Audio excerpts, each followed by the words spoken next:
കേരളം എന്തൊരു മാറ്റാണ് മാറിയിട്ടുള്ളത്. ന്യൂയോർക്കിനേക്കാളും നല്ല റോഡാണല്ലോ ഇവിടെ കിടക്കുന്നത്. മുഖ്യമന്ത്രിയുടെ വാഹനം കുഴിയിൽ വീഴാതിരിക്കാൻ കറങ്ങിയത് 16 കിലോമീറ്റർ.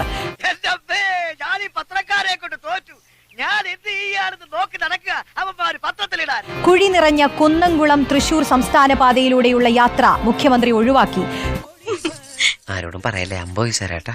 കോഴിക്കോട് നിന്ന് കാർ മാർഗം വരികയായിരുന്ന മുഖ്യമന്ത്രി പിണറായി വിജയൻ വടക്കാഞ്ചേരി വഴിയാണ് തൃശൂരിലെത്തിയത്. അത് മോശമായി പോയി.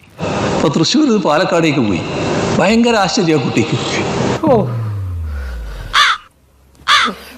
കേരളം എന്തൊരു മാറ്റാണ് മാറിയിട്ടുള്ളത്. ന്യൂയോർക്കിനേക്കാളും നല്ല റോഡാണല്ലോ ഇവിടെ കിടക്കുന്നത്. ബെസ്റ്റ്.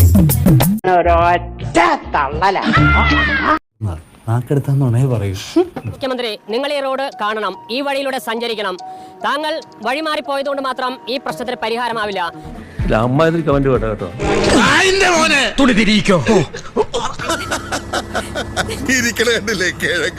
മുഖ്യമന്ത്രിക്ക് വഴി മാറിപ്പോകാം, എത്ര കിലോമീറ്റർ വേണമെങ്കിലും വളഞ്ഞു പോകാം.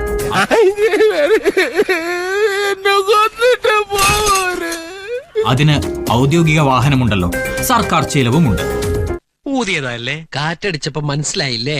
24 കിലോമീറ്റർ മാത്രം പോകേണ്ടിയിരുന്നിടത്ത് 40 കിലോമീറ്റർ കറങ്ങിപ്പോകാം. നമ്മുടെ നാട്ടുകാരും വെറും മണ്ടന്മാരല്ലേടാ. സാധാരണക്കാരെന്ത് ചെയ്യും? നാട്ടുകാർക്ക് റൂട്ട് മാറ്റാൻ ഒക്കില്ല, അവർക്ക് ഈ വഴി പോയേ പറ്റൂ. പിന്നെ അനുഭവിച്ചോട്ടോ. മുഖ്യമന്ത്രി വഴി മാറി പോവാം. ഇതിപ്പോ ഞാൻ പറയട്ടെ, താഴെ വാട്ടർ മെട്രോ, മീത് കേരള. അത് മുഖ്യമന്ത്രിക്ക് എങ്ങനെ വേണമെങ്കിലും പോകാലോ, നമുക്ക് പറ്റില്ലല്ലോ. കുത്തും ആലോചിക്കണം. വോട്ടേ കുത്തും ആലോചിക്കണം. അപ്പൊ നാട്ടുകാരിങ്ങനെ പോക്കോട്ടെ എന്നാണ് ഇപ്പൊ അവര് തീരുമാനിച്ചിരിക്കണേ. കണ്ട അണ്ടനും അടവണ്ണൊക്കെ വോട്ട് ചെയ്താല് ഇങ്ങനെയൊക്കെ ഉണ്ടാവും. ഈ മനുഷ്യന്മാര് ടാക്സും കൊടുത്തിട്ട് എന്താണ് ഈ സംഭവം? എന്തായാലും മാറിപ്പോയ വഴി ഒരു തവണയെങ്കിലും മുഖ്യമന്ത്രി ഒന്ന് വന്ന് കാണണം. ഈ അടുത്ത കാലത്ത് ഞാൻ കേട്ട ഏറ്റവും വലിയ തമാശ പറയട്ടെ. പറഞ്ഞാ വിശ്വസിക്കില്ല. LDF വരും, എല്ലാം ശരിയാകും. ചാനൽ നിങ്ങൾ സബ്സ്ക്രൈബ് ചെയ്യുക, ഷെയർ ചെയ്യുക, ലൈക്ക് ചെയ്യുക, സൈഡിലുള്ള bell button Ding Ding Ding Ding അമർത്തുക.